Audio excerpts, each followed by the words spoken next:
Yeah, they got it bumping. Leg drop, boot to the face, we won't fold. Quick to put a dude in this place, he out cold. With a tombstone, grapple the waist, get laid flat. Can't escape, nowhere to go, the cage match. It's on now, when I spot him, it's no problem. Everybody stone cold till they hit with the rock bottom. Sharpshooter, I won't miss him like Bret Hart. Like Al Snow, they gon' need him a head start. I just might catch a better body than Mickey James. Get acquainted with the name, we bringin' the pain. Like Kane in the ring, all I see is red. Paul era, Undertaker, I can see the dead. John Cena putting hands in your face. Ted DiBiase, keep a milli on the waist. B2TF, better stay in your place or get smacked down, play it safe. What you talking about? Welcome to another episode of Boot to the Face here on YouTube. And now EJ's gone. Okay. Well, that's a great way to start a live show. Why the fuck can't I see you? Here. There we go. EJ's back. Welcome to Boot to the Face. We're doing it live. Here on YouTube and all your favorite podcasting platforms. Share it with your friends. Tell your hot moms about it. The whole nine. EJ Reed and Chris Rucker here to talk about the sport of pro wrestling. EJ, how you doing? I can't complain. Another day, another dollar. How about you? Doing well. We're on Tuesday of the week, like normal when we record, and everybody's working for the weekend, man, like the song says. That's a good 80s bop. Yeah, I feel like weekends just go too fast, man. I had an interview for a promotion today, and they were like, "What do you think we could do better at our company?" I'm like, "I think we need to go to 4 days." It was kind of brushed over, but I'm serious. Like, I think we could do our job in 4 days, 4 longer days. Let's have fucking Fridays off, man. That's what I do. I'm surprised like more places don't. I did it when I was a welder. When I was a welder, we did 4 10s. And then if you wanted overtime, it was 4 12s. I'm like, shit, 48 hours in 4 days? Hell yeah, I do that shit all the time. 8 hours overtime and I get a 3-day weekend? You get the whole Friday to fucking recover? Come on. Yeah. Even with me being off on Fridays, it seems like the weekends be going by a lot faster for some reason. Like maybe that's an age thing, but yeah, I can only imagine just Saturday and Sunday. It really flies by. You know what? I don't need 3-day weekends. I'd end up traveling every other weekend and I don't have my kids. I'd end up in fucking Nashville and Chattanooga and Vegas a couple more times. Like, I don't need to do that. I'd be broke. I mean, it's all about, just a little bit of self-discipline, but I don't have it it. balances. Well, there you go. I don't know what to say. I enjoy like being able to travel, like you said, on those days, but I know when enough is enough. I know, like, all right, I'm traveling a little bit too much, trying to chill. Yeah. Like, if you have Friday, well, you do, but like Fridays off, I can literally get off work on Thursday, jump on an airplane and go somewhere and have all day Friday and Saturday there and then come back home Sunday and be ready to go to work on Monday. That's fucking perfect. Vegas is $200 flight away, round trip. It's frontier, but yeah. I was about to say that's what I typically try to do, but even though they are opening up the red eyes more now, there's not a lot of like good red eye options for Thursdays. So most of the times I just usually get there like Friday mornings.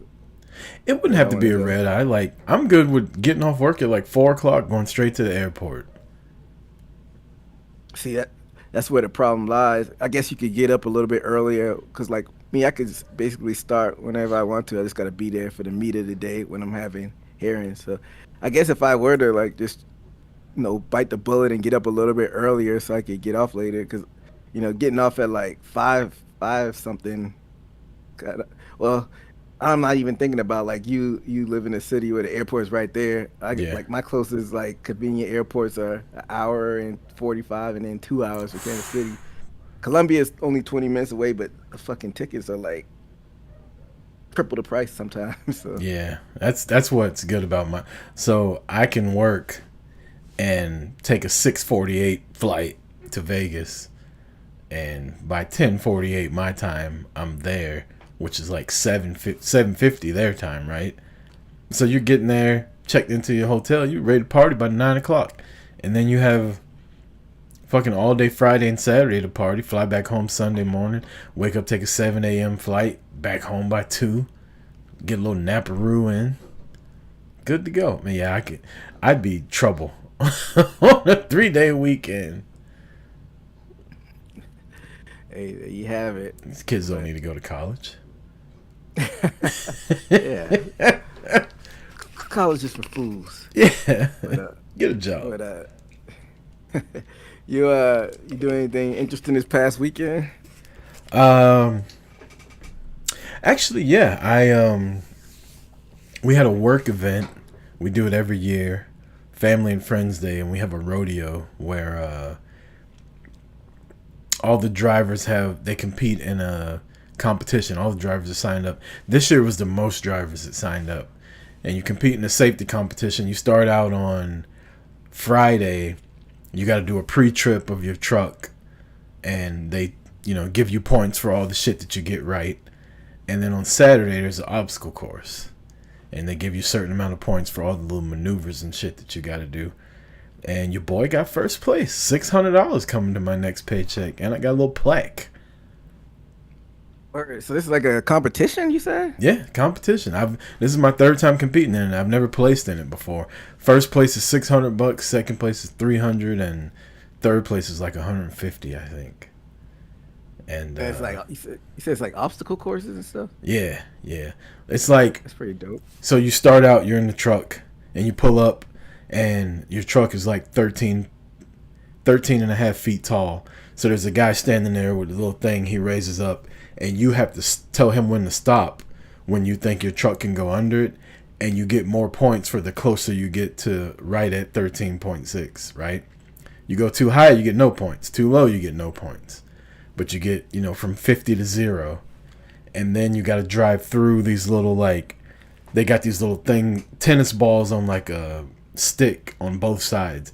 You have to drive through without hitting any of the tennis balls. Every tennis ball you hit is 10 points off with a maximum of 50 points. Then you have to stop. You have to drive over this line and stop with your back bumper, and they go measure it, see how close you got to it. Anything over like a foot, you get 0 points. Then you got to drive around, and there's a cone, and you got to get your back right tire as close to the cone as you can without running the cone over. And again, anything over a foot is 0 points. And then you go and you got to stop with your front bumper closest to a line. Then you got to go do a parallel park. I'm sorry, not a parallel park. You got to back up to a dock without hitting the dock, but get your back bumper as close to the dock as you can without hitting it. And they give you points for all of that shit. They add everything up, and then at the end, they tell you who wins. And I won. Damn. See, I'm too impatient for all that precision. Like extra focus to do that shit, but yeah, what's up that you won the money? This was the first time. Never mind. I'll tell you later what I was about to say on. But I had an interview today for a promotion, and I told them I had a wrestling podcast. I don't know who the fuck's watching, so I'm not gonna say what I was about to say. But yeah, I told my girlfriend this was my daughter's first time going. I was like, I feel really good about it. Like I felt like I understood the course this time more than I normally do. And my girlfriend was like, you always say that. Like, don't get your hopes up. I'm like, yeah, you're right. You're right.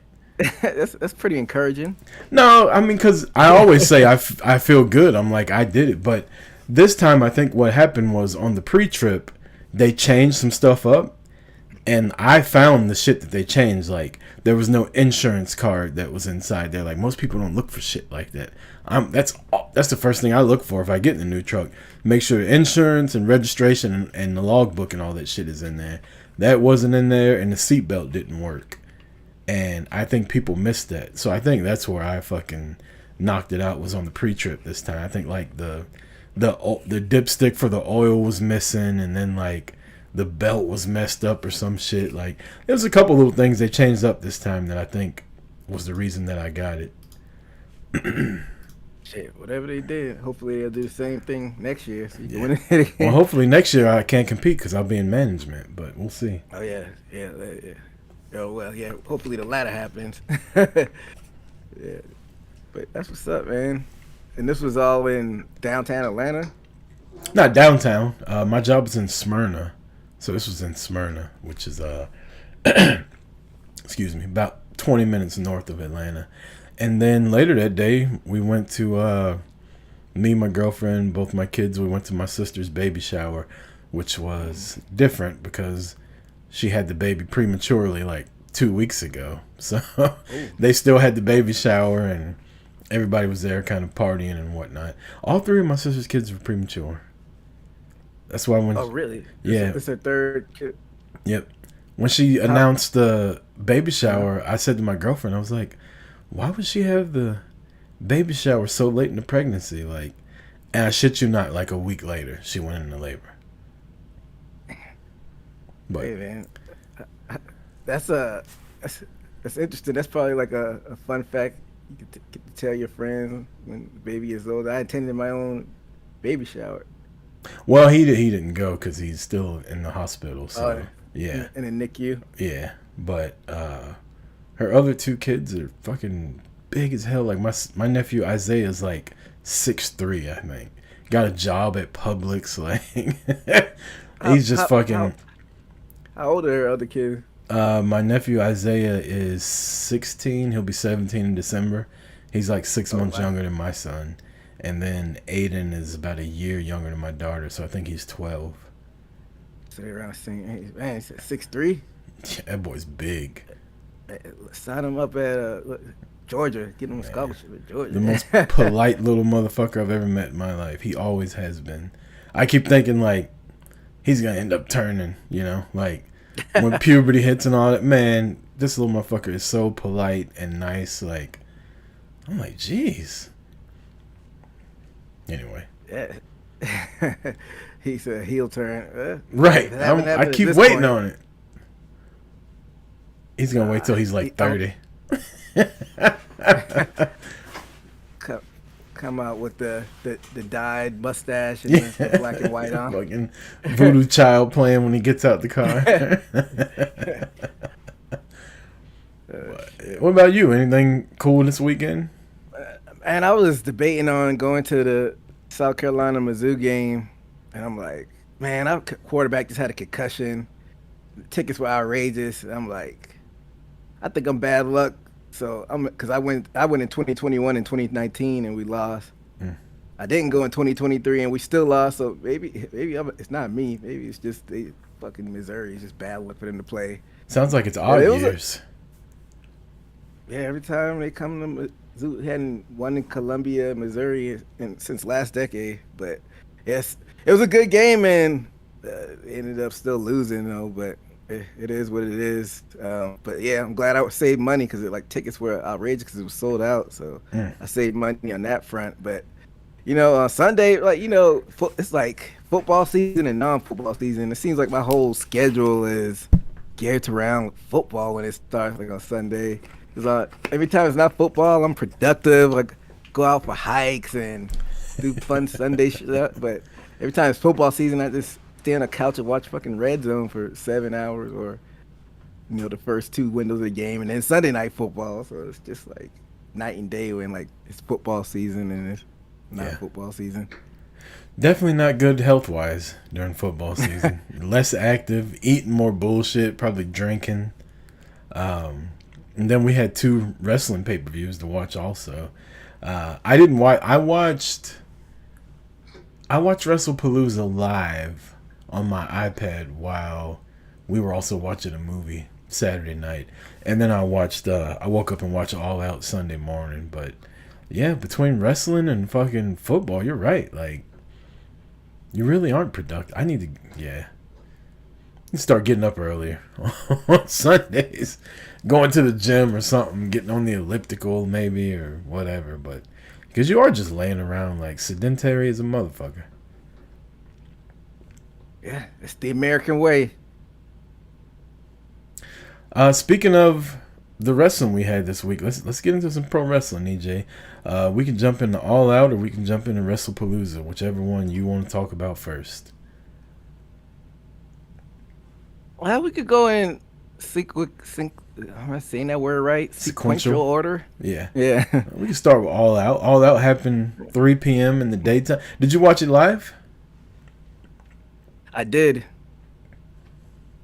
I did, and I had to go back and watch the main event because I watched the main event, but I didn't have the sound on because I got like this little matrix, HDMI matrix, and I had Wrestlepalooza on, All Out on, and then the South Carolina game on, all three on the same TV. I had a Yes. split screen, so I was watching the main event, but trying to do other stuff at the same time. So All Out bled over into Wrestlepalooza. It bled over into the first two matches, all of the Cena match, which we'll talk about later, and then the beginning of the Usos match. So I went back, was it today or yesterday, and watched the whole main event with just my attention. So yeah, but I watched it live. You were just talking about watching multiple things at once. Another thing that happened Saturday at my work event, I won a raffle and I got a free 32-inch smart TV. A word? Where you gonna put it at? I don't know. I'm literally looking at a 32-inch smart TV on my desk, and then my kids have 32-inch TVs in their room, so it's like I was like, I don't even fucking want it. They give you a ticket when you come in. They give a ticket to the employees and they give a ticket to family and friends. And y'all, like, they give away 2 separate prizes. I think last year my girlfriend won, like, Braves tickets and I won it Smoker. This year, they didn't win anything, my girlfriend or my daughter, but I won a TV. Yeah, it's just sitting in the fucking room right there. I don't know what to do with it. TVs aren't even worth anything, so it's not like I could sell it. You could put it in your kitchen. That's just yeah, I guess. Say, Put it in the bathroom. I mean, you could. Yeah, that too. You could sell it. I think I might just keep it for like when fall time starts, and I could just pull it out and hook it up outside when I'm like cooking on the Blackstone or smoking meat or whatever, and just kind of sit outside and watch football. It could be like a TV I don't really give a shit about. Yeah, that's an option too. Got options. Brainstorm. You think of something. I'm sure. But yeah, man, Wrestlepalooza. All Out, 3 p.m. Like you said, you watched it live. I watched it the next day.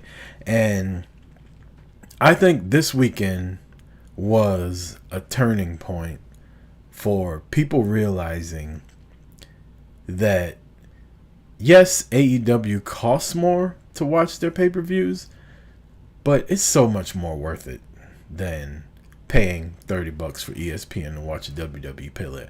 If a PLE for WWE is not WrestleMania, SummerSlam, or the Royal Rumble, it's not worth it.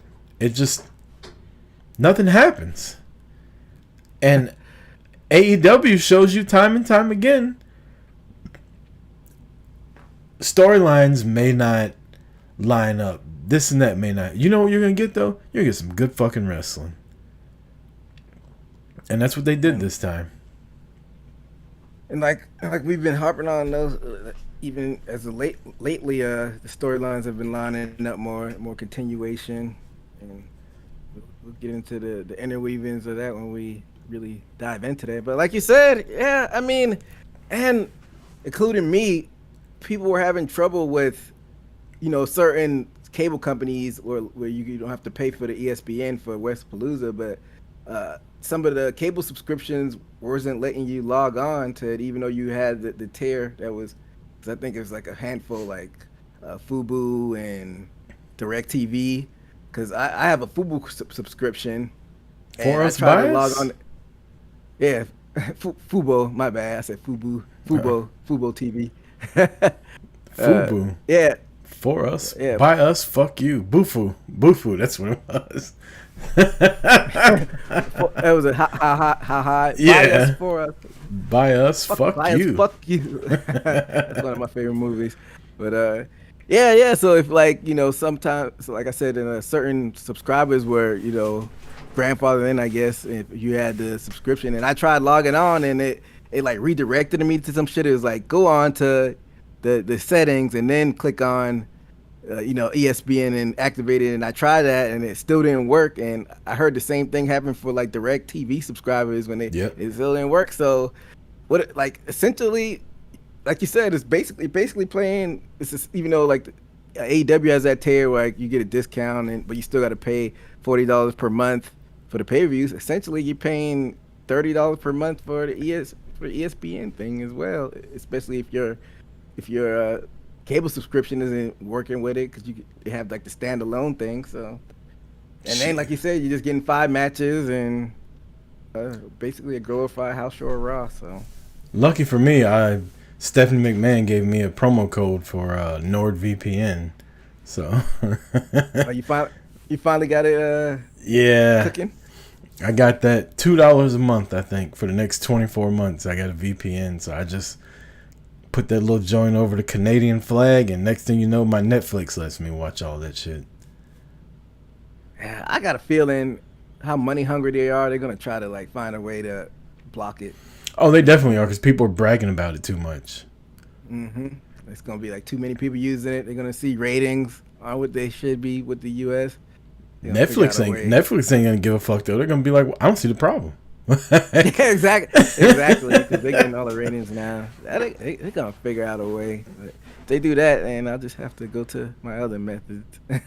I mean, I feel like Netflix will be like, they're not doing anything illegal. Like a VPN is legal. You can't block them from doing that. And WWE will probably say, all right, well, if they want to watch WWE, and they got to pay an extra like $5 a month or some shit like that. Yeah, it's gonna be something like that. Yeah, because these motherfuckers are money hungry. Like, they act like they're broke.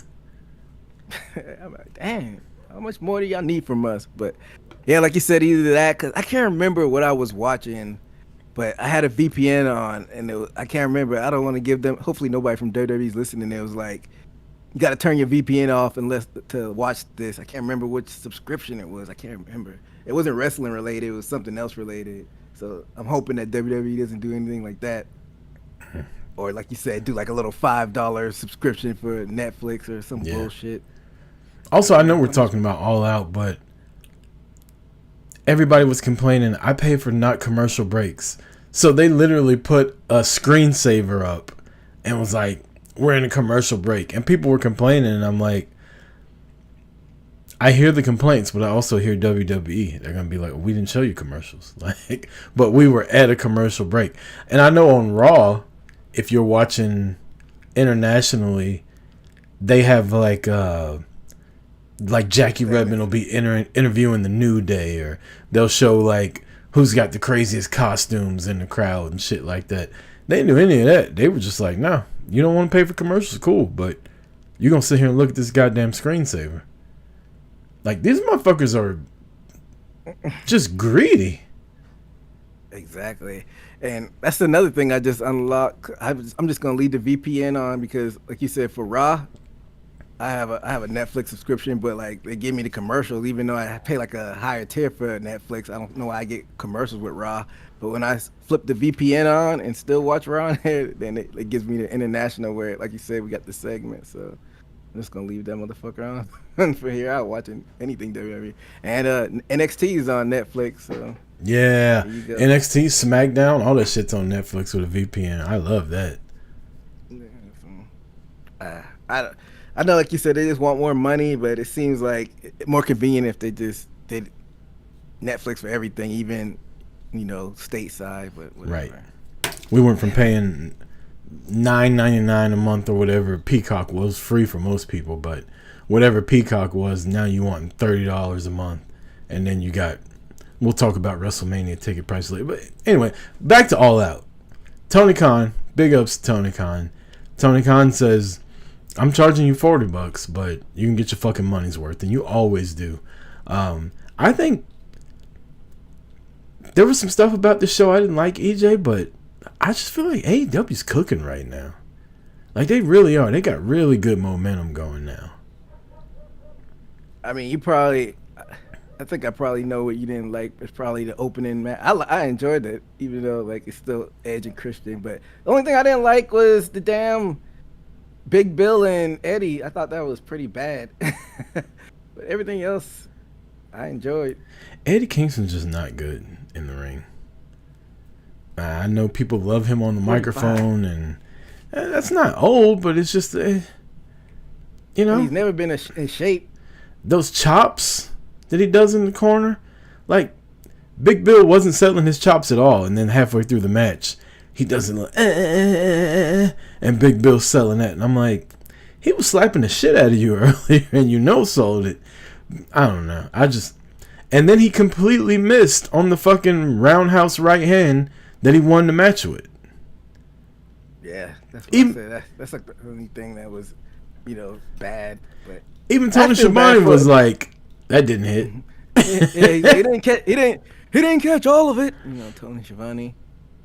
But I was saying, I feel bad for Big Bill. He's finally starting to gain momentum, and then he had to do that. And you know how AEW doesn't treat big men the best, and he's finally building some momentum, and that happened.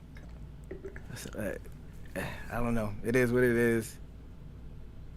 Yeah, I was about to say, sorry to cut you off. Go ahead. And then like the hook thing, like, I don't know, man. I think the hook ship has sailed. He hasn't really getting a reaction. Hadn't really improved in the ring. Because, when he first came out, it's Taz's son, and they had him silent. I like the way they introduced him and had him silent, and, like, can this kid going out? Then when they finally introduced him, he was suplexing people all over the place. Like, all right, it's cool. Then the same thing happened for the next 3 years, and I'm like, okay.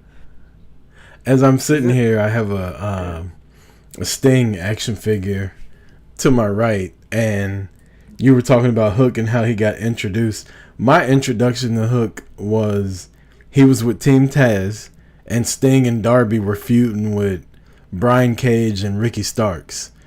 And I remember they were all in the ring and they were fighting, and Sting just turns around, grabs Hook by the back of the head, and fucking swings on him. I was like, that's a fucking child, Sting. What are you doing? Like, I thought Hook was a kid. Because he's like, oh, that's Taz's kid. Like, I thought he was a teenager because that's what he looked like. Sting said, I don't give a fuck. Everybody can get it. Sting turned around, hit that boy with a right hand, and I just lost it. That was the first time I could remember Hook.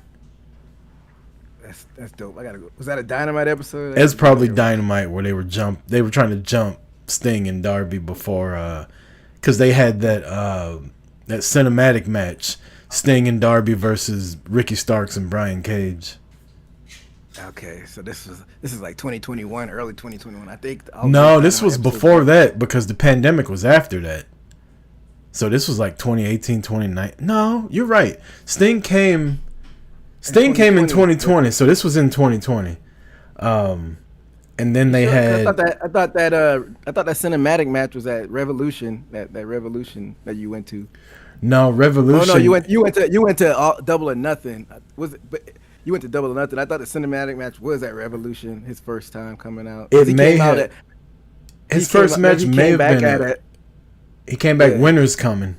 Yeah, Winter's Coming that December. And then I think his first match was at Revolution, if I'm not mistaken. Maybe 2021. You might be right because we were still in the pandemic. They did the cinematic match, and then Double or Nothing was in Jacksonville, which I went to, and he wrestled. Him and Darby fought Scorpio Sky and Ethan Page. That was the first time they were having fans. Was the one you went to? Yep, Daly's Place. Man, that was a cool little. Did you ever make it to Daly's Place? Not for wrestling. I used to live in Jacksonville. I can't remember what I went to out there, but it's a nice little cool spot. Yeah, that was a cool little place to have. I wish they would. I don't know why they don't go back there. Like, it was a dope little joint to go to. Cody versus Anthony Ogogo was in. That's when everybody started turning on Cody. Damn, what happened to Ogogo? I know he's with Shane Taylor, but he doesn't do anything with them. He just goes out there and just chills. I actually had when I was going to Orange Theory, one of the coaches reached out to me. She was like, I know you like pro wrestling. You know, we got a wrestler that goes to our studio. And I was like, no, who? And she said, well, he's on leave right now, but Anthony Agogo, he apparently worked out at one of the Orange Theories I go to up here. Man, I wonder if he has his green card, because he's been over here for a while. He's like a fitness trainer, and he still does wrestling, but like obviously not for AEW. But I was following him on Instagram for a while. I used to see him all the time. But he's a fitness trainer. Like, he was always in really good shape. If I'm not mistaken, I just saw him on ROH like a month ago or so. Yeah, isn't he with Shane Taylor Promotions? That's what I just said. Yeah, Yep. so he's running out with Shane Taylor. So I mean, he probably still does all that shit on the side, like you said, because like, you know, they like feature him. They're featuring him every week on. Well, he lives somewhere around here in Metro Atlanta. Yeah. Shout out to Anthony and Go-Go. The governor. Yeah, the governor. But yeah, what were we talking about? We talking about Hook. How he hasn't really progressed since. I don't know. This is a work rate company. I feel like he'd be better suited for NXT.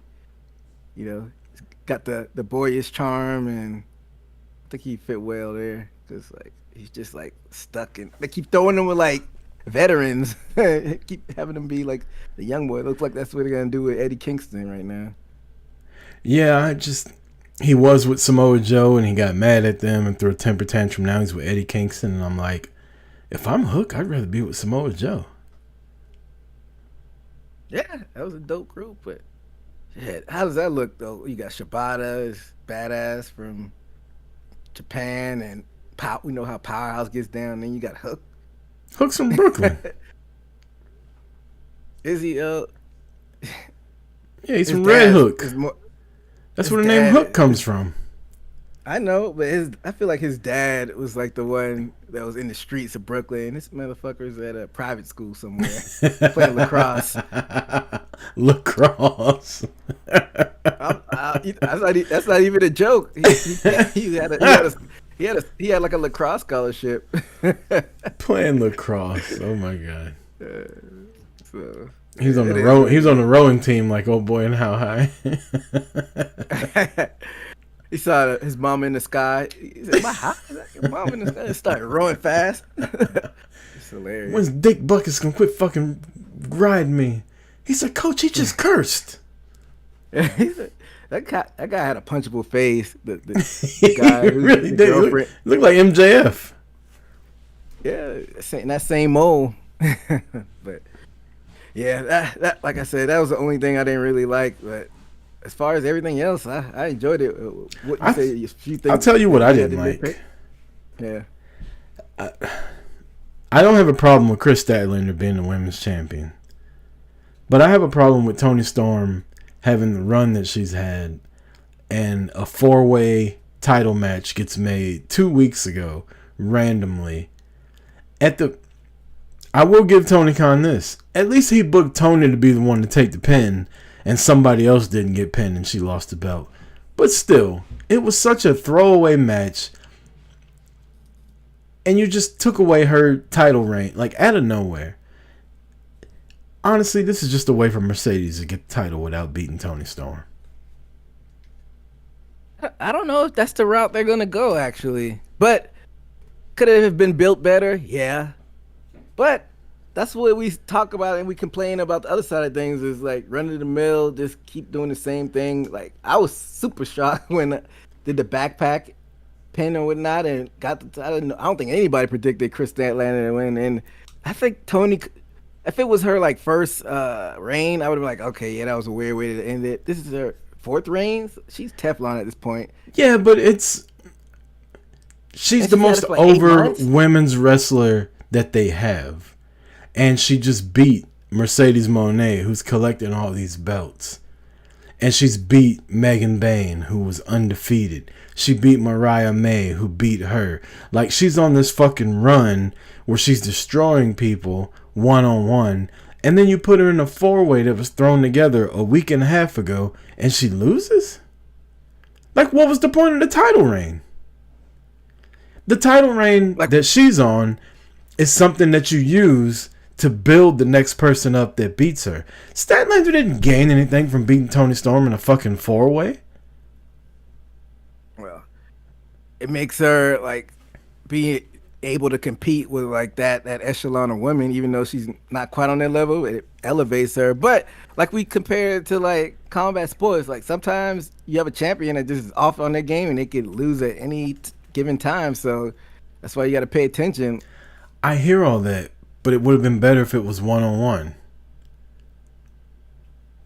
I don't know. I feel like a lot of those 3-way, 4-way matches we kind of chalk off as just being there, you know, just to fill out stuff.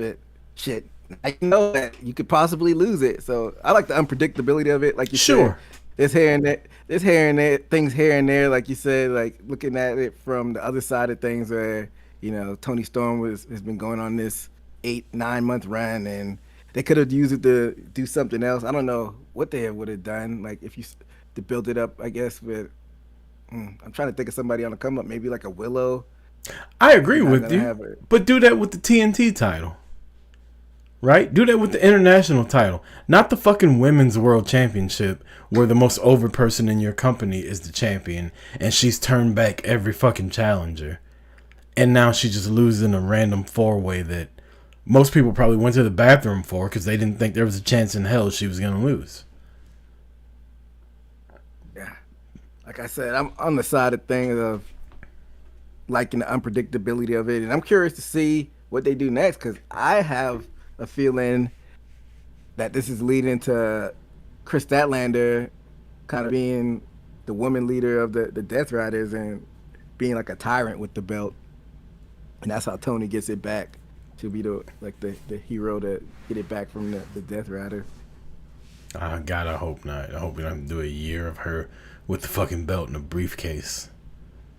I don't think they're gonna do that long, but maybe World's End or maybe even Revolution.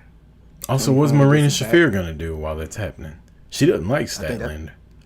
I think that's gonna be a part of the story as well. I think you're gonna start seeing people getting kicked out and things shifting here and there with the group. They can't kick Marina Shafir out. She literally tried to fight her real life husband when her work husband was in trouble.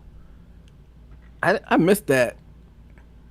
I saw the match, but for some reason I missed that part. Where they were on, was that a Dynamite match? Yeah, Roddy was on his way over there to whoop Moxley's ass, and she jumped in front of him. And then she got on Twitter and posted a picture and said, "Fuck you, Roddy." I'm like, damn, you gonna pick your work husband over me? Wow, that's crazy work, ain't it? But yeah, I think it's leading to something like that. But who knows? That's what we got to watch. I like how, like we were talking about earlier. I like how you kind of got to watch Dynamite from some things that happened from the pay-per-view. So give that a thumbs up. Hurt Syndicate loses to Gates of Agony and Ricochet. I liked everything about this. I didn't. Besides Hurt Syndicate losing, but at least it was MVP that got pinned. And now they did a demand. A lot of people have been shitting on the name. I'm not like, all up in arms about it. It'll, like everything else in wrestling, it'll eventually grow on you. But I like when groups actually have an official name and not just that, because now it sets them up. You could have the Gates of Agony do tag team, and if they want to, they could go get those trio belts and actually have a name. So, I mean, like I said, people have been kind of bitching about the name, but it is what it is. But as far as the match goes, like you said, I enjoyed this match. Shelton's been, ever since he's been in AEW, he's been coming off like a badass, and I mean, he's wrestling like you want him to wrestle. He's wrestling like a power wrestler. You said you wanted him to kind of like tone down the high flying stuff, and that's what he's doing. He's tossing these guys around. It's funny you brought up Shelton. I was just sitting here thinking, I watched that match. He got tagged in. The crowd got fucking hyped when he was in there. He was kicking ass, and I just thought, AEW's not WWE. If AEW put the world title on Shelton, it would be believable, because it's a wrestling company, and Shelton can still fucking... Now, he might not have much time left. I don't know. I think obviously, I think Lashley's going to get the belt eventually. But I think Shelton is a world champion, like 2-3 month run. I wouldn't be mad at it. I wouldn't be mad at it either if you built it right. I definitely see him getting Okada's belt. They've kind of elevated that now that it's unified. I think he would be badass if he defended it like that. Go through the whole tournament, beat everybody's ass. But either or, I wouldn't be mad at. You know, they could do it where kind of what they did with Jeff Jarrett, except have him win. You know, I don't built the fact compare Jeff Jarrett to Shelton Benjamin. No, I mean they're nothing alike, but you know, it's in that same realm. Like, kind of just kind of give like they did with Jeff Jarrett like a refresh, but not necessarily a refresh with Shelton, but like have him do some behind the scene interviews or backstage interviews. Be like, hey, I was held back at the other company. They didn't give really a shot at the world title. I'm going on a tear, and that's my goal now. So they could do it with Shelton. Shelton versus Lashley. Yeah, you could do that too. So, but I definitely think Bobby's gonna get a world title run sometime. Yeah. Probably late next year or so. We talked about Tony Storm losing the title. I think the most shocking result that I saw on All Out was Mark Briscoe beating MJF. Yeah, I didn't think that was gonna happen. I mean, they kind of built Briscoe at this point as the lovable loser, and you know, I'm hearing that it was MJF that was the one that was pushing for Briscoe to be in this match in this position. So people talk about how like you kind of fall into the MJF like realm, and he kind of like hogs all the spotlight and whatnot. But I mean, lost to Mark Briscoe, so everybody who has that mentality needs to just shut up for the time being. And it was a crazy brutal match too. When they take thumbtacks out before the match starts, like, you know, shit's going awry. Yeah, it was. I like, cause they're real thumbtacks. Like, how did the wrestlers even prepare themselves for that? Then they just like, all right, we just gotta suck it up and let the adrenaline kick in, and even though it's gonna suck, just do it. I don't understand. Yeah, I think you gotta be sick. Jeez, cause just thinking about stepping on like Lego times 12, stepping on a thumbtack. It's insane. But yeah, then MJF loses CMLL title this past weekend too. Did he? I heard that he wrestled on the day before as well, but I didn't watch it. I don't keep up with CMLL the same way I don't keep up with AAA. So, but yeah, it sounds racist, but MJF. it's not. I didn't mean for it to come off like that. I just don't watch the lower brands. NXT and ROH is as low as I go on each side. I mean, aren't those the biggest companies in that country though? Yeah, but I don't know any of those people. I don't have enough. I don't have enough bandwidth. I don't have enough bandwidth left in my wrestling brain to learn about more wrestlers. You know what I mean? Like, you got WWE, you got NXT, you got AEW, you got ROH, you got TNA, right? You got I follow little indie wrestlers. I follow all these women wrestlers. Like, I don't have enough bandwidth left for more wrestlers. Sorry. Yeah. Even like New Japan's kind of fell by the wayside. Oh yeah, the merge to AEW, even though they're partners with them. But yeah, like you said, not enough bandwidth, but it is what it is. I'm surprised. I was about to say, I'm surprised you didn't shit on the Edge and Christian that opened it, or Cope and Christian. No, I just skipped it. I didn't want to. I'm not gonna shit on it. I was never a Beth Phoenix fan, but I thought it was cool when she came out. You think this was a one-off? Nah, they fucking beat her ass in front of Edge. I think she'll be back. I thought it was corny and dope at the same time when he was handcuffed and she gave him a kiss. Like, This ain't gonna end well, but I'm about to fight these niggas. They about to catch somebody's hands. They might beat my ass, but just know I love you, and I'm about to go fight for us. And he's like, get out of the ring. I got a question, EJ. If that's your woman, right? You're married to her, and you're like, get out of the ring, leave. And she stays in and then gets pile drived. Are you mad at her or are you mad at them? What kind of pile drive is she getting? The one we saw on TV, you perv. Am I mad at her? Yeah, I'd be mad at her, but I'd be mad at her, but then I'd be like, I get it though. She's trying to, fight for our honor, but all she had to do was run out of the ring. Like, I'm telling you to leave. I'll take the ass whooping. Just leave.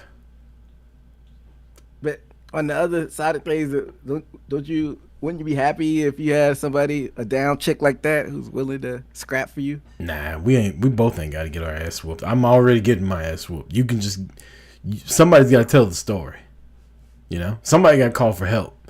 Now we both out here bleeding in the alley. Who's gonna call 911? We're gonna die. When I tell you to run, run. Get the fuck out of here. Go get help. Yeah, well, like you said, now they both all hemmed up. Right. But I don't know how they keep using her if she comes back, because they don't have a girl like FTR. Like, who's she gonna fight? Stokely. Unless they bring. Yeah, she could be. That'd be funny if she beat Stokely. That.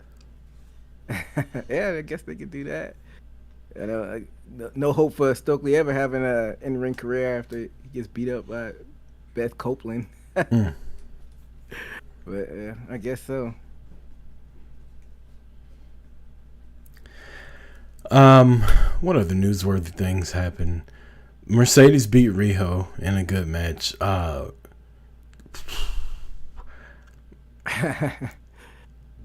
Darby got packed out and put in a coffin. Yeah, but then he lit Moxley on fire. Some reason, I don't know that. When that popped me, I laugh hard when he just lit him.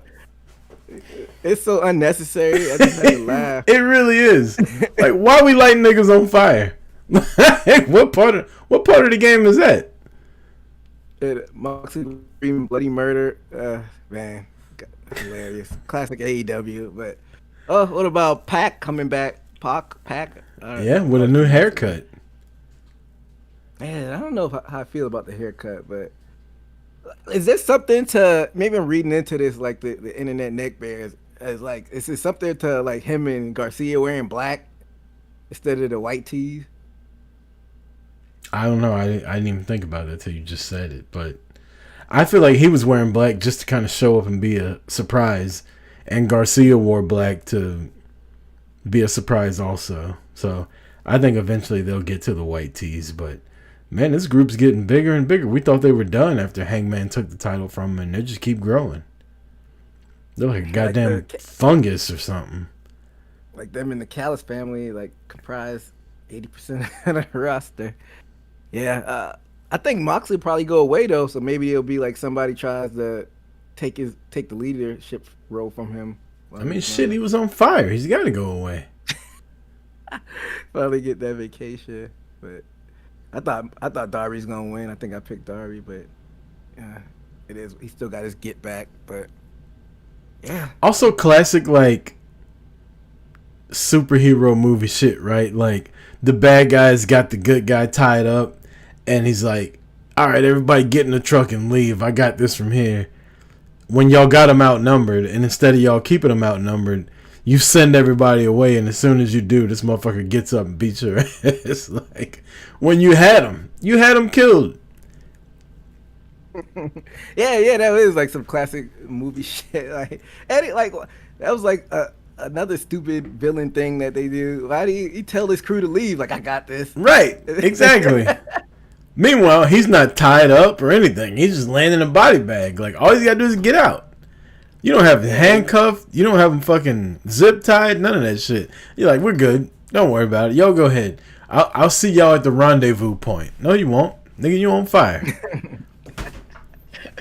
Man, like I said, that popped me. But yeah, and all the other stuff was just straight up wrestling stuff. Like I thought Takeshita, that 3-way is probably one of the matches of the night. I thought that was dope.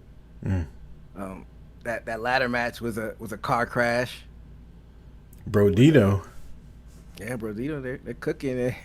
What do you think about your boy Jack Perry coming back?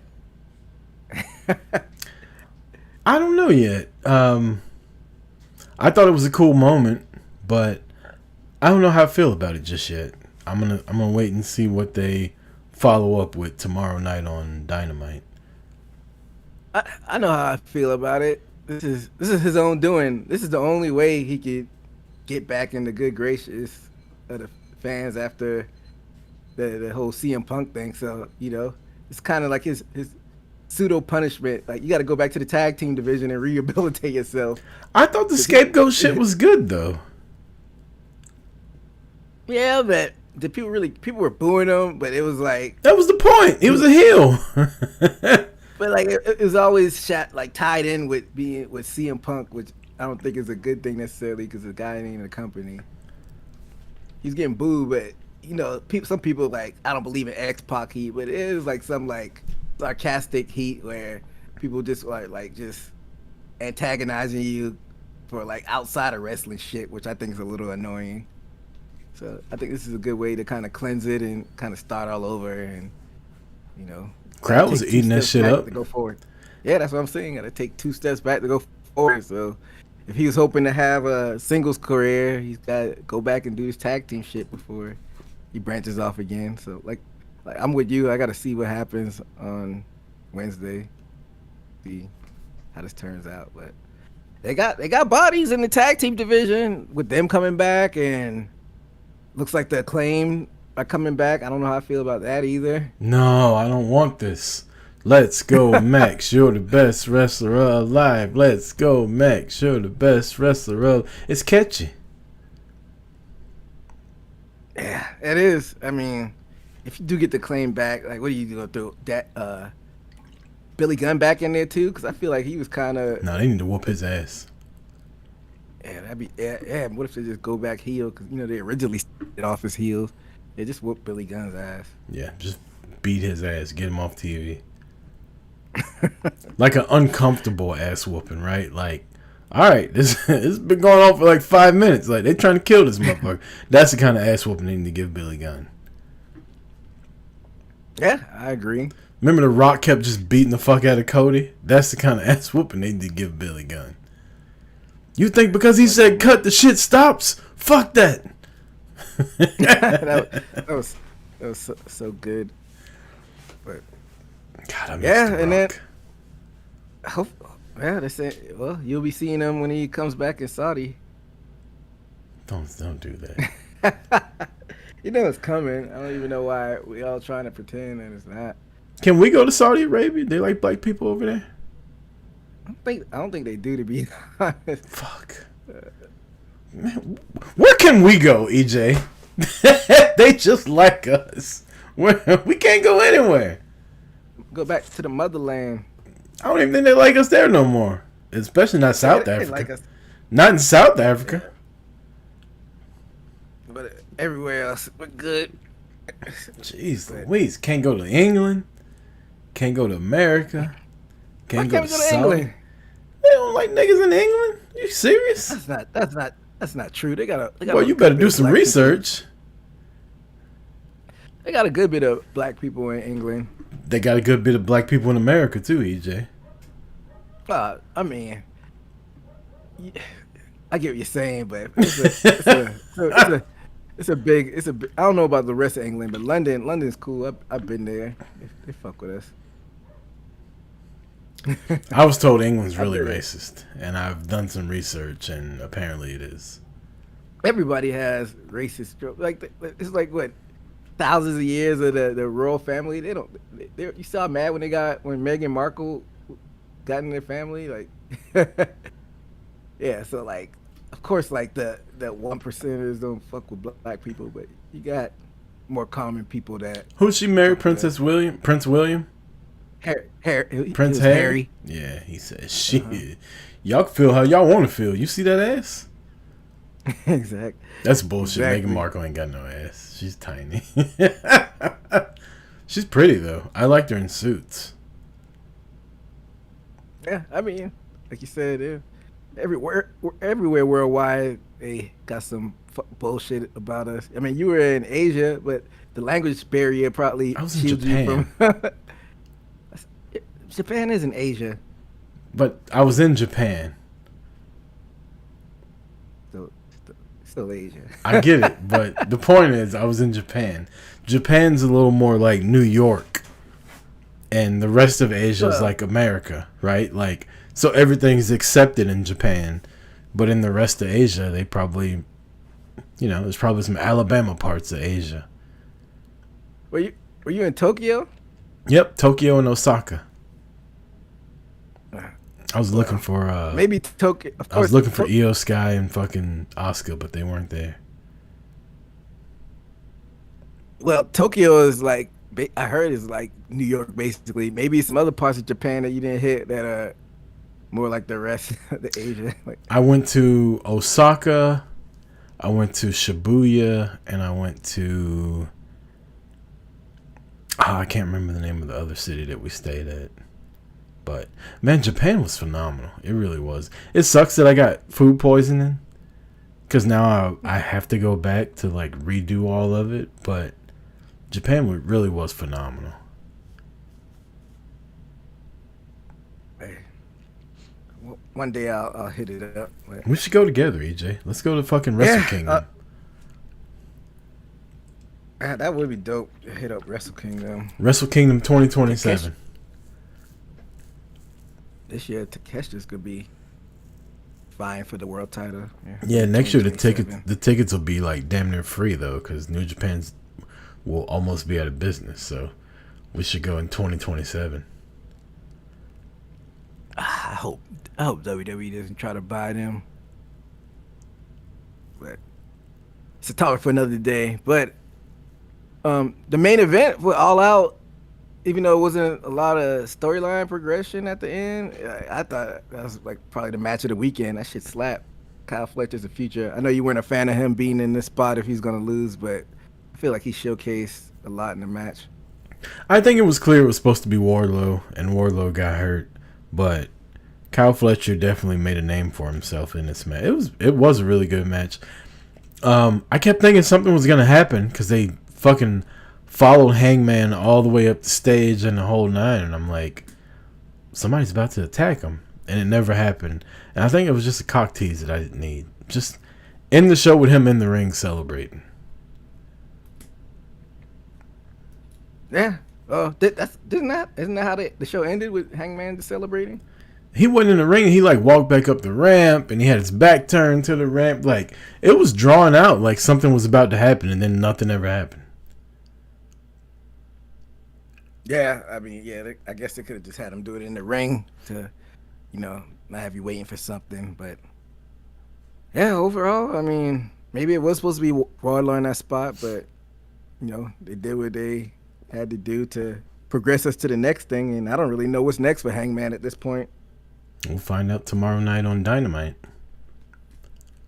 Yeah, somebody will come out of the woodworks. If you're in the chat right now, what's next for Hangman? Yeah, shoot us some thoughts.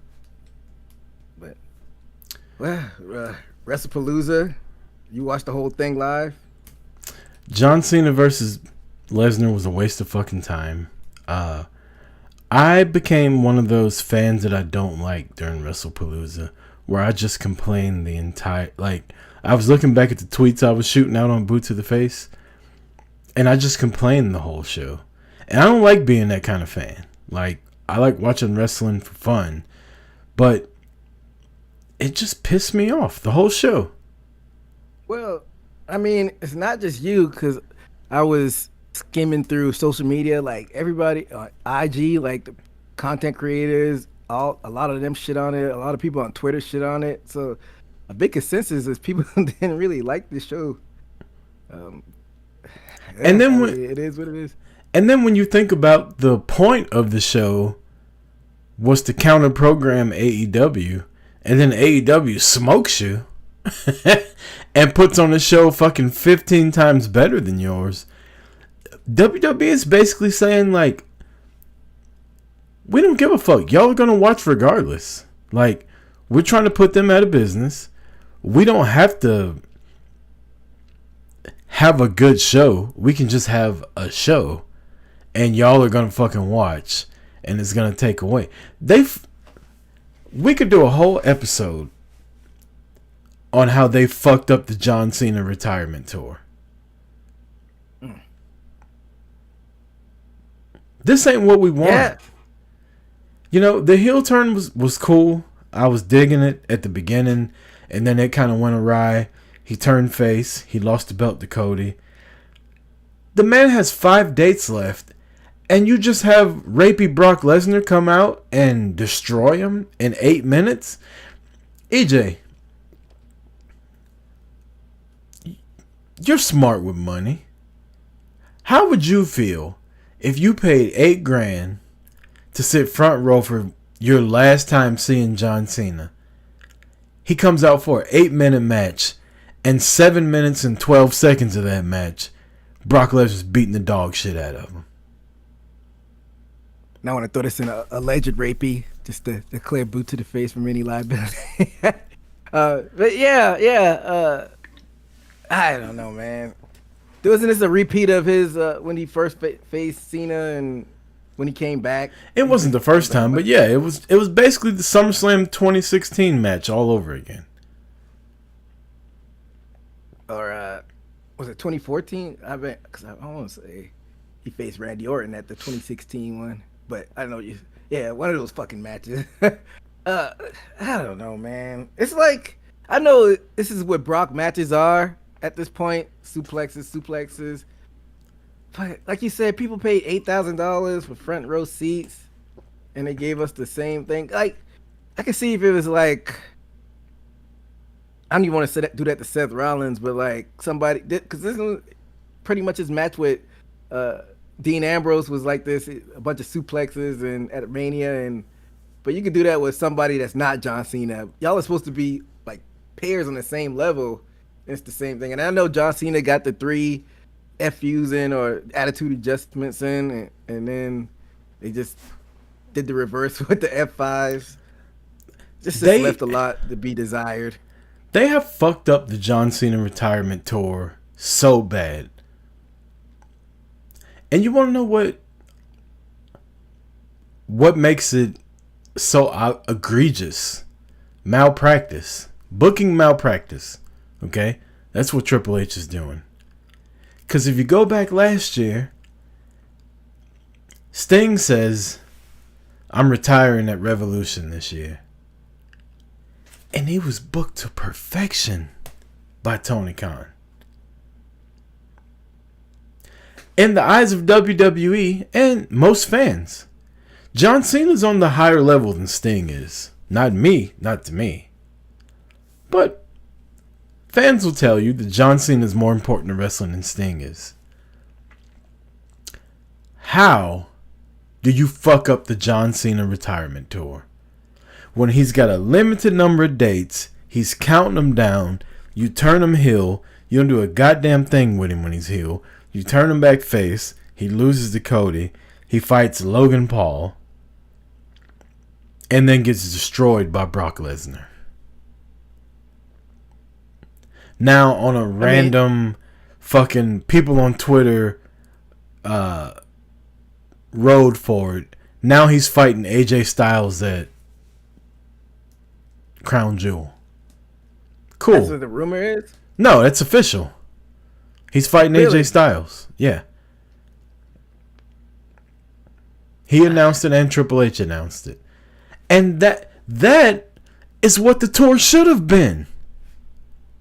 The crowd wants you to fight AJ Styles. You fight AJ Styles.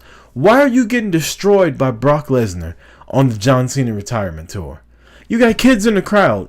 Their parents paid fucking $10,000 for them to sit there, and they're crying. Suck my dick, Triple H. My kids are crying now, and I paid you motherfuckers $10,000? I wanted to come out. I wanted to see fucking You Can't See Me. I want a 5-knuckle shuffle. And I want John Cena like throwing his t-shirt in the crowd. I don't need to see him getting suplexed by Brock Lesnar. He's got 5 dates left. Maybe they'll come back and stick the landing, but what I'm a little confused about. But if I live in Indianapolis, I don't give a fuck about them sticking the landing, EJ. I just paid $10,000 for my kid to sit up here. Man, it is what it is. Hindsight's always 20/20, they say. But I'm just trying to figure out, now that you announced that they're gonna do this AJ Styles and John Cena. I know he walked off on his own accord, but are they just gonna ignore the fact that Brock just destroyed him? Because isn't he not scheduled for any like TV events? Isn't it gonna be straight PLEs? I don't know what he's scheduled for. I'd have to look that up, but how they gonna explain him just getting his ass kicked and just hopping right into something with AJ Styles? And then he turns around and beats AJ Styles. I'm perplexed. I don't even know. You and Triple H both. That nigga ain't got a clue. I know, like we said, you got to give Triple H the blame if everybody wants to kiss his ass when they're cooking, but it's got to be some other people coming up with this stupid shit with Triple H as well. Nah. If it's just him coming up with every single thing, then that's negligence on whoever put him in charge if they're just letting him do all this shit by himself. With no I ain't trying to hear that shit. The whole time he took over from Vince, all everybody talked about was Triple H is the greatest booker in the history, blah, blah, blah. Now here we are 3 years later. He doesn't have leftover Vince stuff, and he can't fucking do it. And I'm not trying to put blame on other people, but I'm just saying, like, aren't there anybody with there to like collaborate to come up with better shit? Isn't there anybody backstage or creative mind? Don't they have a whole fucking writing team? This motherfucker was on ESPN telling us, "Oh, there's gonna be some surprises. Y'all better tune in." The surprise was The Undertaker coming out, inducting Stephanie McMahon into the Hall of Fame. Yeah, I was about to say that's the surprise. Stephanie. That's what he thought was a great surprise that we would all love. Not a return. They didn't bring The Rock back. You know? Goldberg wasn't there. Bret Hart wasn't there. Stone Cold wasn't there. All these surprises everybody was talking about online. Nah. We're going to bring back The Undertaker to fucking induct Stephanie McMahon into the Hall of Fame. Surprise. Get the fuck out of here. And then you got John Cena getting his ass kicked for 10 minutes on his retirement tour? What the fuck are we doing here? I paid $30 for this shit, but some parent paid $10,000 for his kid to sit there and cry. Fuck you, Triple H. Hey, it's the TKO era. Ari Emanuel, fuck you too. What's the other motherfucker's name? Tony Khan's uncle. Nick Khan. Nick Khan. Fuck you. You cocksuckers remind me of the Jones family for the Dallas Cowboys. Y'all don't give a fuck about winning. You only care about money. Ari Gold, that was a good ass character, but his real life counterpart, Ari Emanuel, not so fun. Is that who that was based off of? Yeah, Ari Gold's based off of Ari Emanuel. What was the name of that show? Entourage. Entourage, yeah.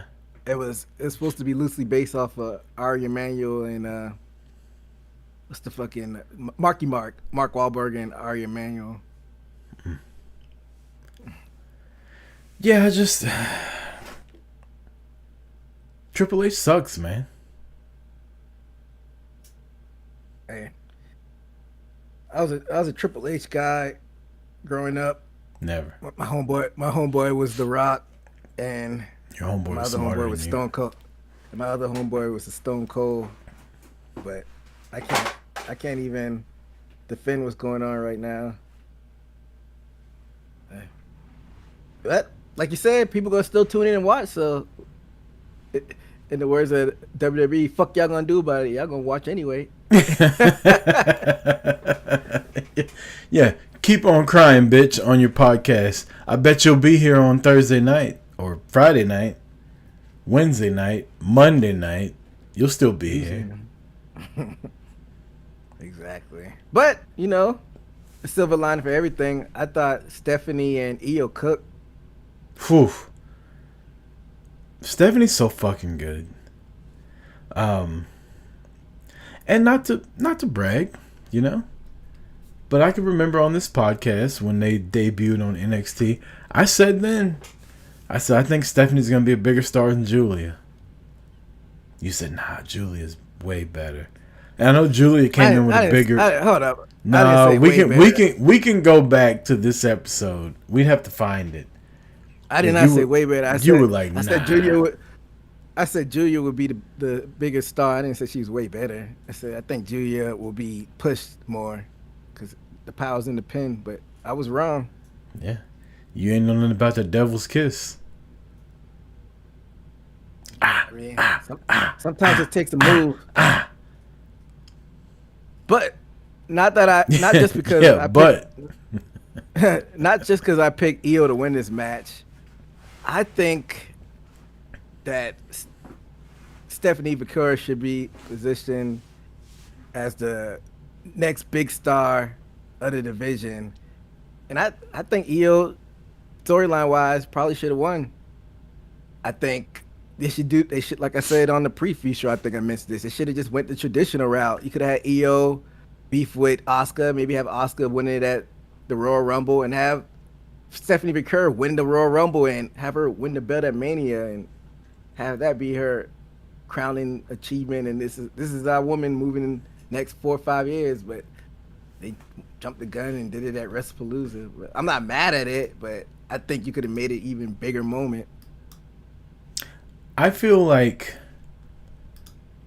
I kind of agree with you as far as Io winning would have been better, I guess. But the way they did it, I wasn't mad at it. And I just shit on Triple H's booking a second ago. But I will say the way he booked this was fine.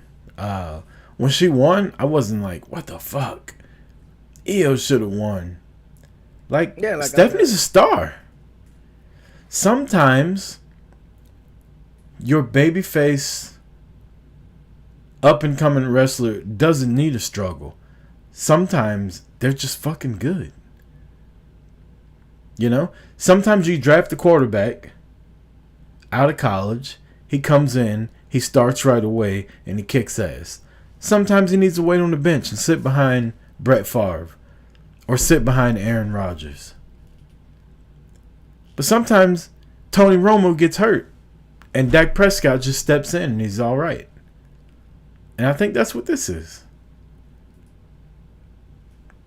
Yeah, like I said, I'm not mad at it, but the way WWE's booking, I'm just fearful of like, all right, you're just our transitional champion. We'll let you get a couple months in, and then we're just gonna let Rhea win the Royal Rumble, and we're gonna give it back to Rhea and let Rhea still run with the belt. Yeah. That's what I'm fearful of. And you shake your head like, but that's very probable. Yeah, I don't like it as soon as you said it. I ain't like it at all. You say Rhea or did you say She-Hulk? Because she looked like She-Hulk last night. I don't even know what kind of connotations that means. But covered in that green mist from Asuka. She looked like She-Hulk. Yeah, we'll go with that. Our boy JD Hoop posted a picture of her earlier and she was Avatar. That's funny. But, yeah, because looking at the horizon, it doesn't seem like they're really bringing up any NXT girls right now. They just gave it to Stephanie, so like I'm just looking forward. I'm like, okay, so what are we doing for the Rumble now? Because this is your biggest star that should have been, the rocket strapped to for like a big, Mania season moment. They kind of blew their load, so like they're probably gonna go right back to Rhea, aren't they? Mm. I hope I'm wrong. I'm hoping wrong. I hope you're wrong too. Yeah, unless like maybe you crack the glass for emergency for Bianca to do another run, another Mania run, or maybe they go with Lyra. That's another one I haven't been thinking about, like a up and coming star. But I don't know. Seemed like Stephanie would have been a slam dunk in that position. But maybe she loses it on the way and still wins the Royal Rumble. I don't know. Yeah, I'm good with Stephanie winning though. She's just, there's something genuine and like likable about her.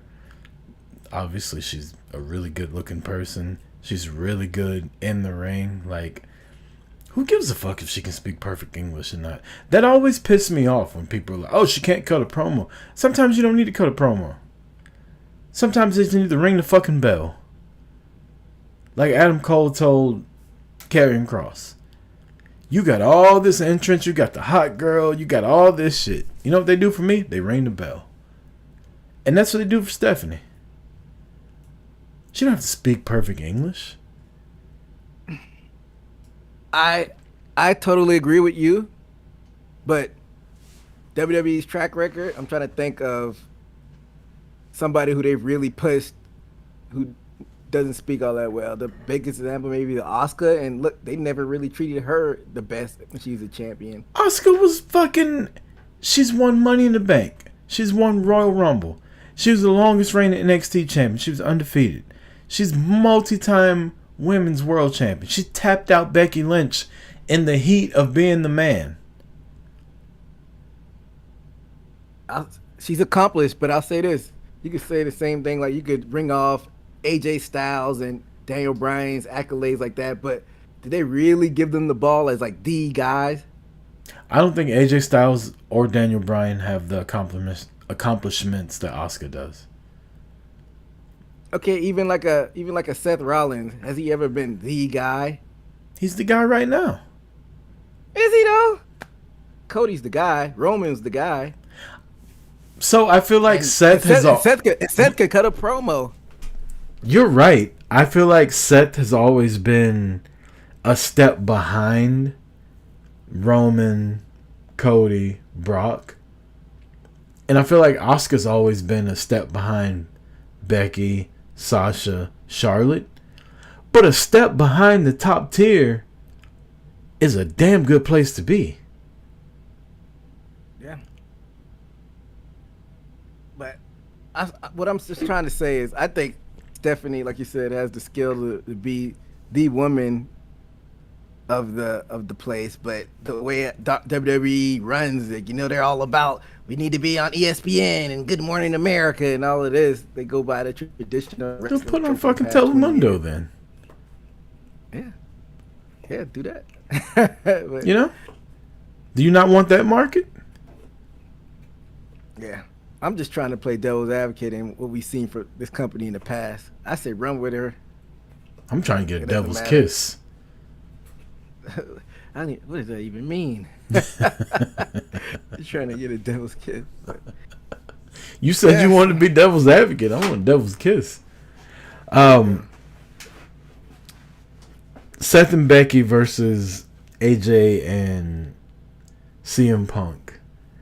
And I don't want to be negative, so I'll let you talk about this match. I don't really have much to say about it. So I don't know if it's good for me to talk about it either. I mean, it was a good match. So long. You just didn't like the winner? I just feel AJ and Punk are having a competition over who's the most overrated in their marriage. Maybe I'm not as high on the match as you are. I kind of zoned out at some parts of it because it was like the traditional. Let's wait for AJ to get the hot tag. It wasn't a bad match at all.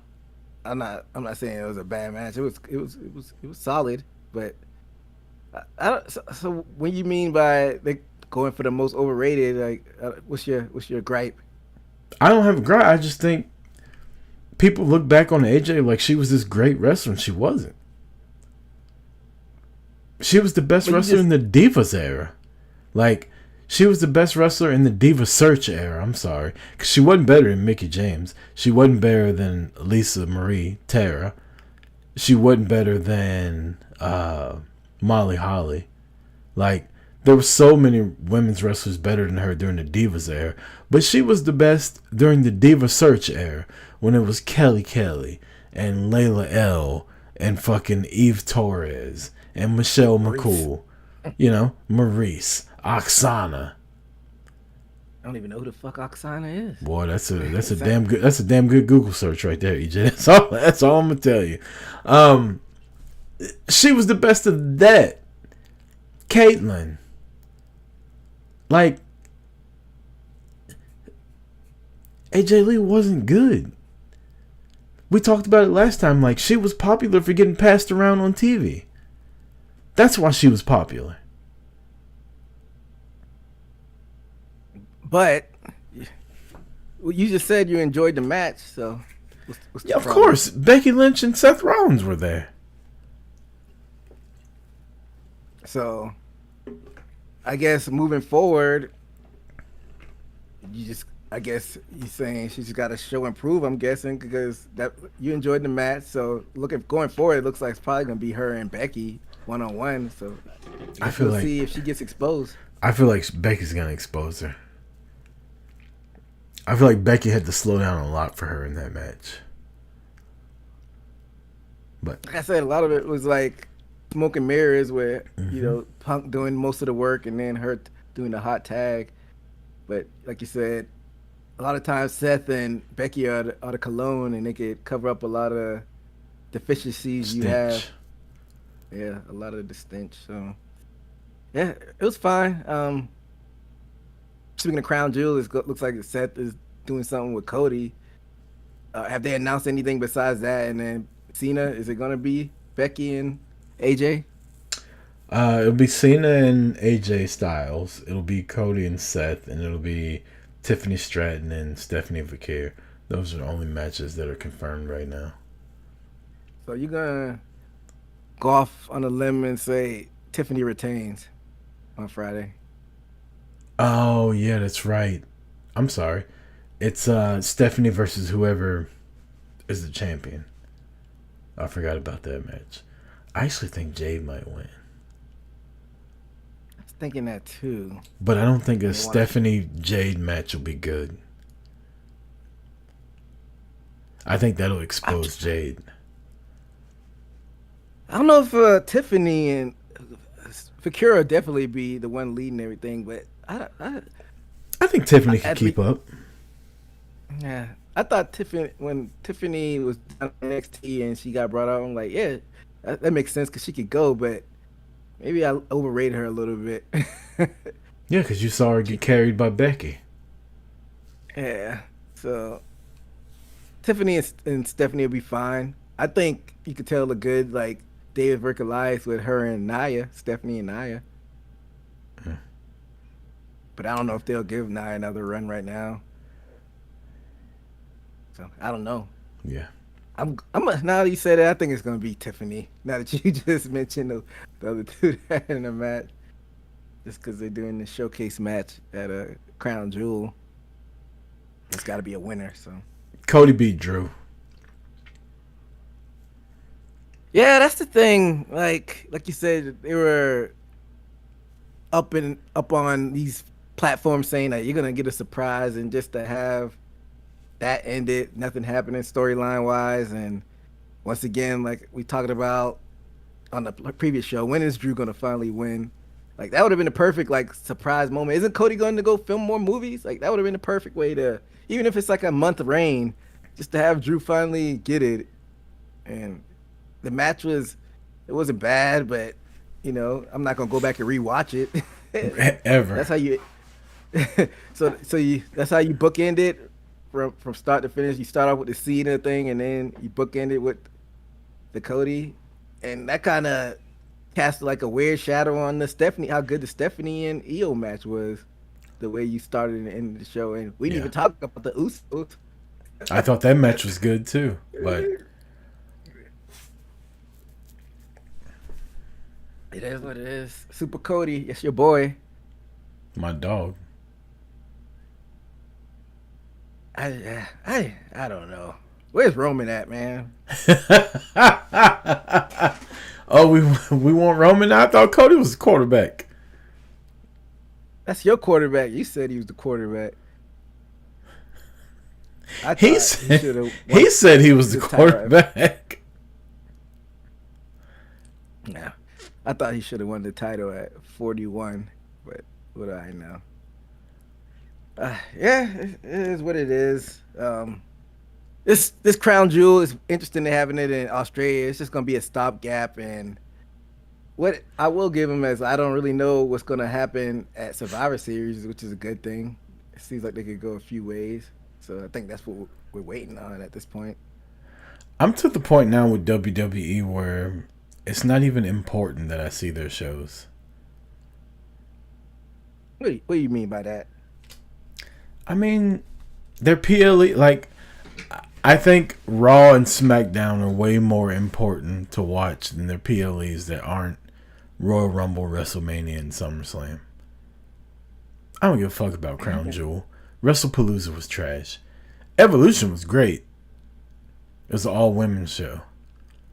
Great Balls of Fire, fucking all these other whack-ass shows they keep coming up with, trying to counter-program AEW. Nothing happens on them. Saturday night's main event. Saturday night's lame event. Because I'm here Saturday night, instead of out drinking with my friends, I'm watching this bullshit. Nothing happens. Well, like you said, this is how it's been in the Triple H era. A lot of sizzle, not a lot of steak with these B pay-per-views, quote unquote. So yeah, maybe you could just skip them and then catch the highlights, or if you got time, watch them as your Sunday morning cartoons, or the next day if you have time. But if not, then watch the highlights. Yeah, I think you're right. We got a couple news things we need to get to real quick before we get up out of here, EJ. Let's talk PWI Top 10. Yeah. I don't know if you got to see the list. I DM'd you in the Discord. Cody is number one. Get the fuck out of here. Yeah, we could run through the top 10 real quick. Number one at what? Number one in everybody's heart and on the PWI top 10.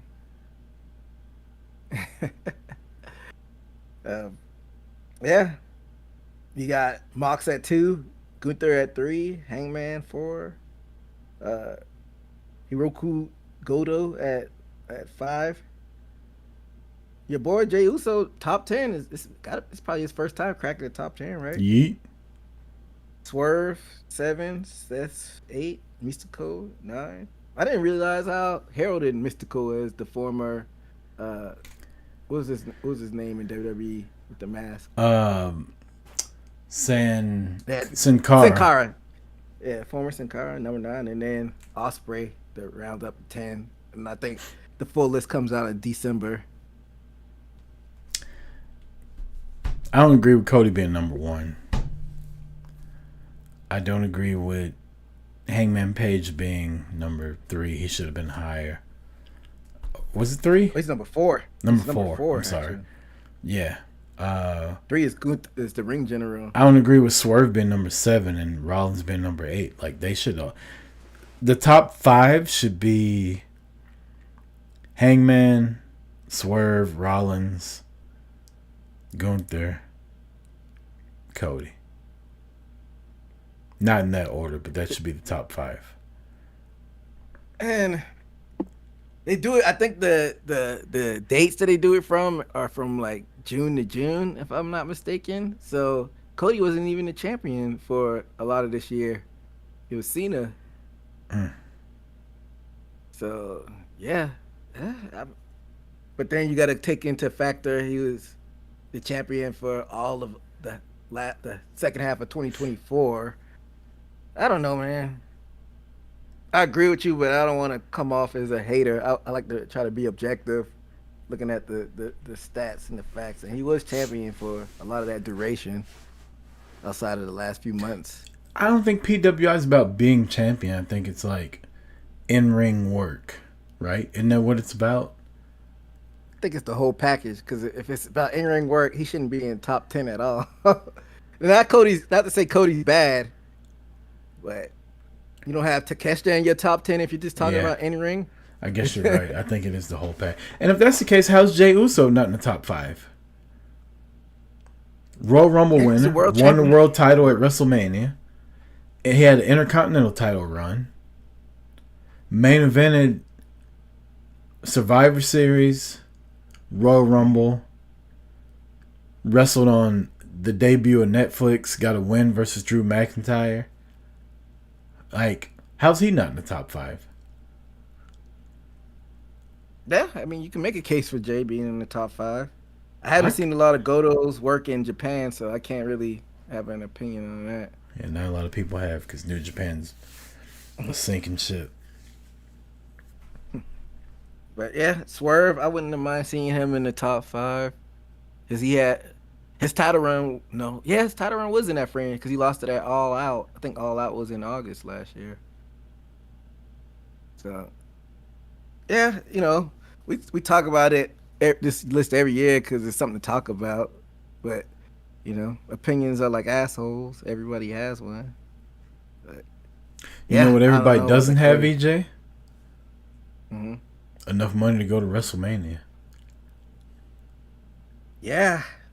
I don't know if you got to read that article by PWI Insider, but they confirmed the 2-day ticket prices for WrestleMania before the official on sale later this week. Jeez. And this is before any of the handling fees. Section A1, basically $9,000. It's $8,998. Section B is $3,800. Section 101, I'm guessing this like the kind of section that we sat in. That's $2,200. Okay, so for reference, I went back and I looked at our text messages. We paid a little over $300 after fees and everything for our seats in the 100 section. You're telling me now that before fees for 2 nights, it's $1,100? Yeah, and the cheapest ones you could get, I don't have to go through all of these, but the cheapest one in the 400 for 2 nights is $850, which means $425 before taxes to sit at the top of the fucking state. Get the fuck out of here. I'll be at Circa Stadium Swim. Hopefully Shaz and Mackenzie's throwing a pool party up there.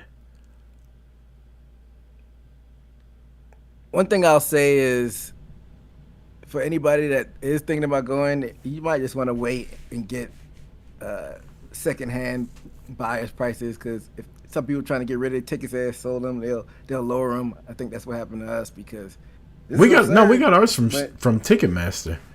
We bought ours from Ticketmaster. The prices just started going down. It wasn't it wasn't a resale. We bought ours straight. We bought ours straight from Ticketmaster. The prices started dropping because they weren't selling. No, I thought it was a resale off of Ticketmaster that we got it. But, well, you can do that as well. But, yeah, I feel like I sound like a broken record on here. But going back to what we already talked about, then they say like, they don't give a damn about family. They said what Vince was doing, they said we get more money, and my dude's starting to see it now. Fuck them kids. I don't know. We keep trying to predict of like, when the water is gonna overflow and something's got to give. You start to see cracks, but if people keep buying it, they're gonna keep doing it. So I don't really know what to tell you. And that's interesting because that stadium holds 60,000. Are they really gonna sell all of those tickets at those prices? I can't imagine them doing it. Nah. So, I don't know, man. Long gone are the days where you could take your whole family out. All I know is 1% now. The third weekend in April, I'll be partying in Vegas for WrestleMania weekend, even though I won't be at WrestleMania. But WrestleCon, GCW, pool parties to watch WrestleMania, Shit. I'm going to save money by not going to WWE stuff. Yeah.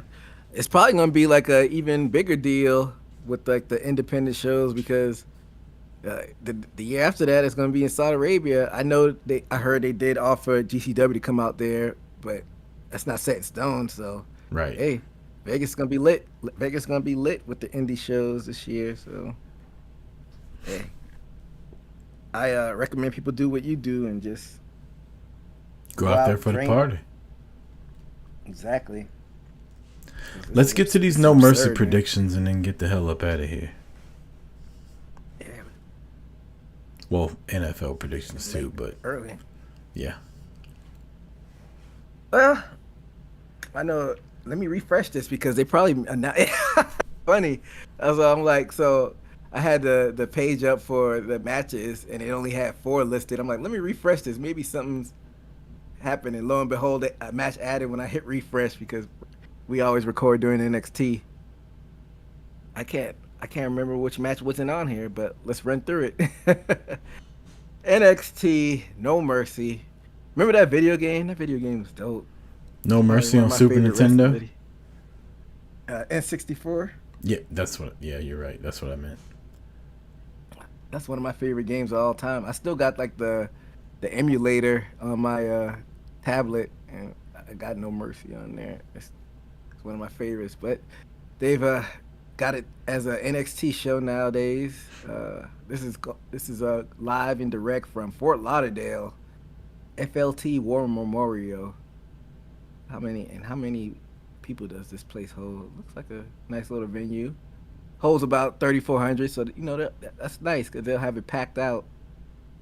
And to kick this one off, we got your girl JC Jane with her girls Fallon and Jasmine Nix versus Lola.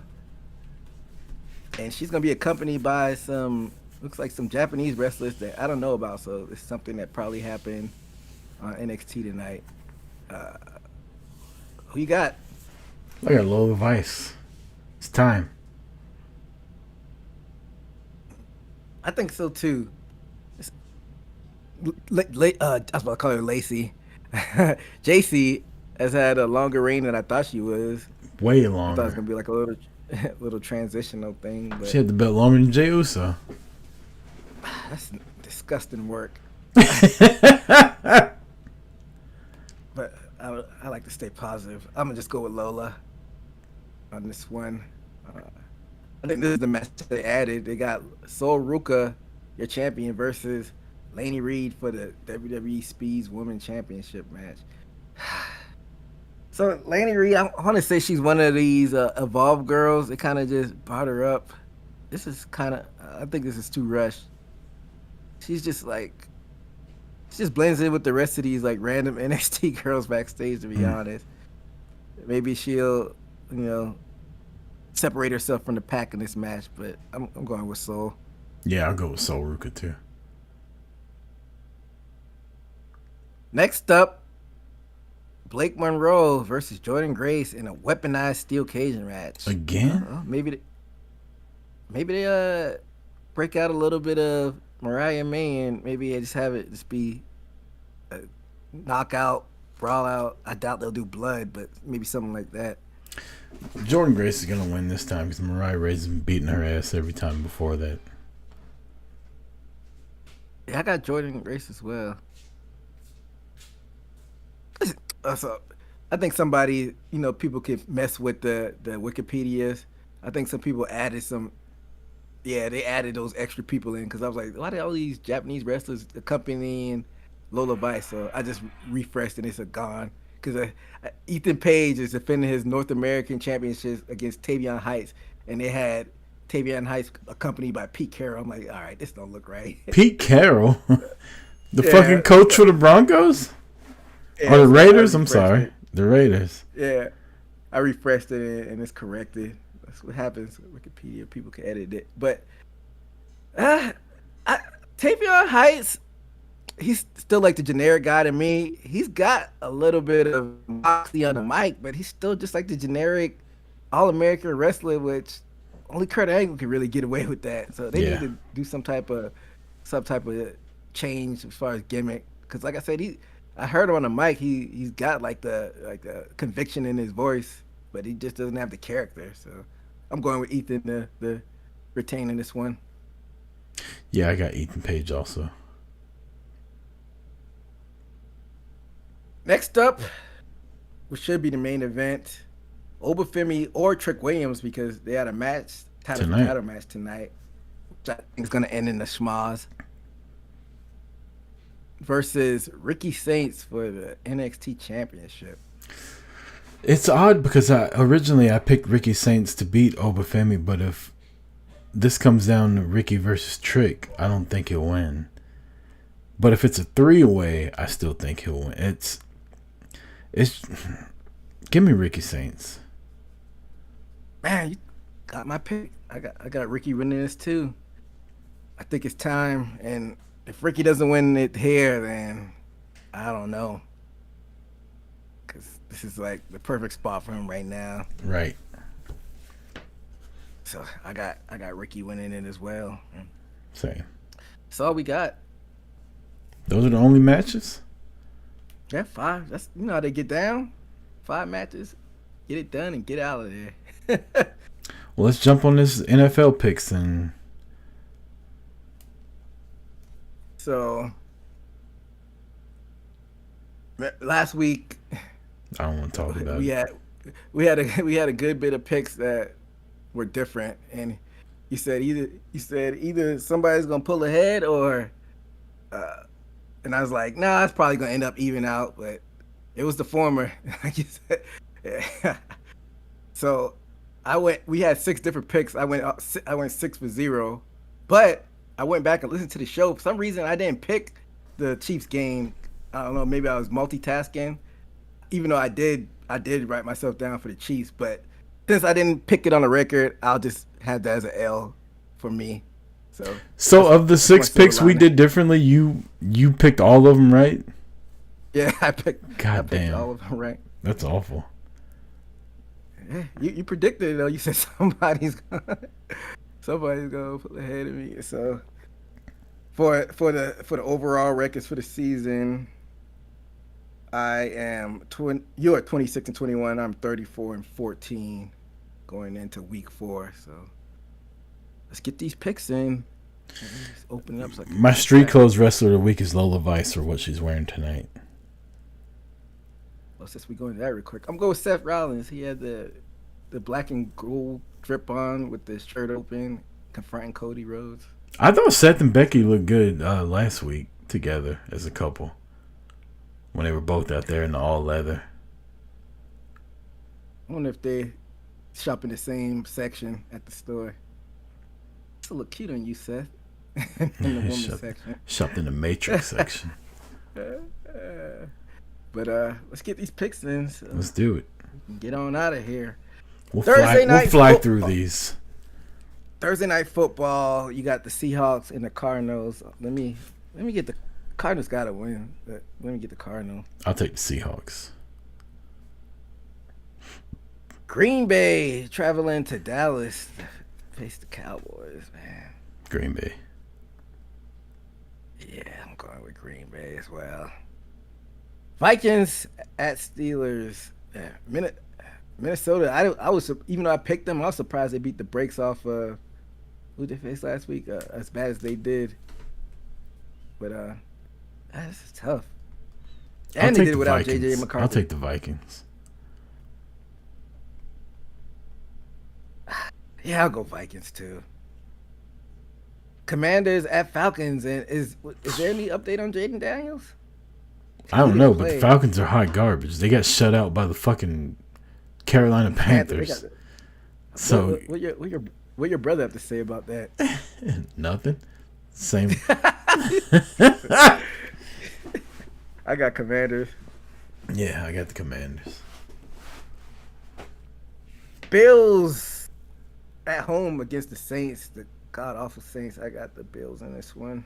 Same. I'll take the Bills. Browns traveling to Detroit. Detroit looked damn good against the Ravens.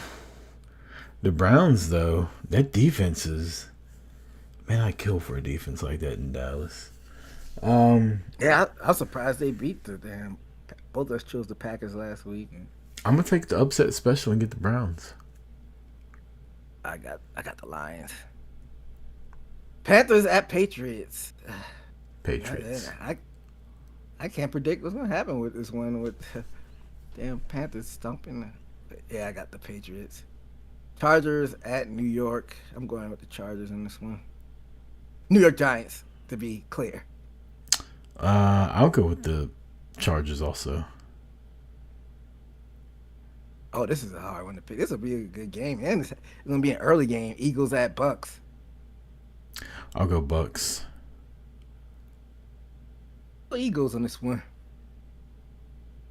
Titans traveling to Houston to face the Texans. Seems like Stroud has regressed some. Yeah, big time.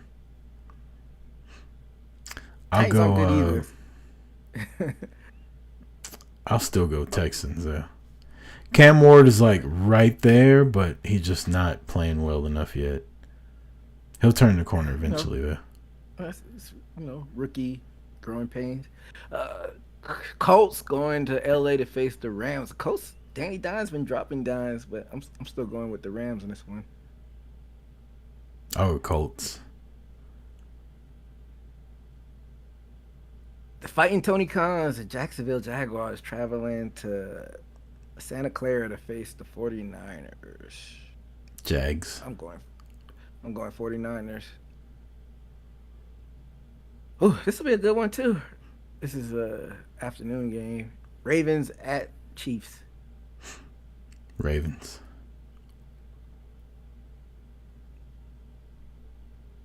I'm going Ravens too. Chiefs. The Chiefs probably end up doing Chiefs things and turning it around at some point in the season, but I don't think this game. Bears at Raiders. Raiders.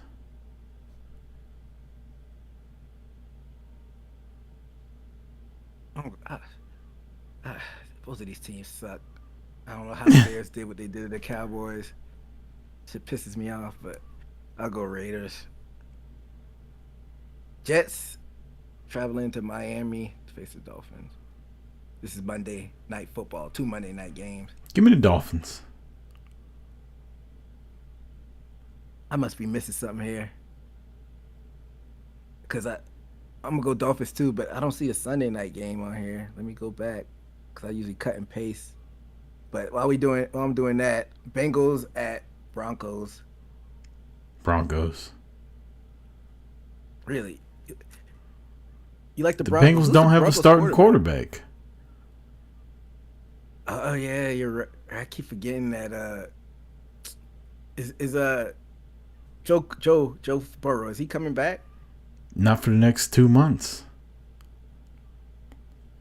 What kind of injury did he have? He needs a turf toe surgery. That turf toe is a motherfucker. Yeah, ex Dion. That's what I know. He had to get his shit amputated. Is that what he had a lot of his career? Yep. I'm just trying to see this Sunday night game before. Man, they don't have a Sunday night game listed. Am I tripping? Oh, I'm tripping because on ESPN they have it the order by your team. They had the Cowboys game at the top, and that's the Sunday night game. Yeah, that is a Sunday. You're right. So we got everything picked then. I got the Bengals. No, I got the Broncos as well.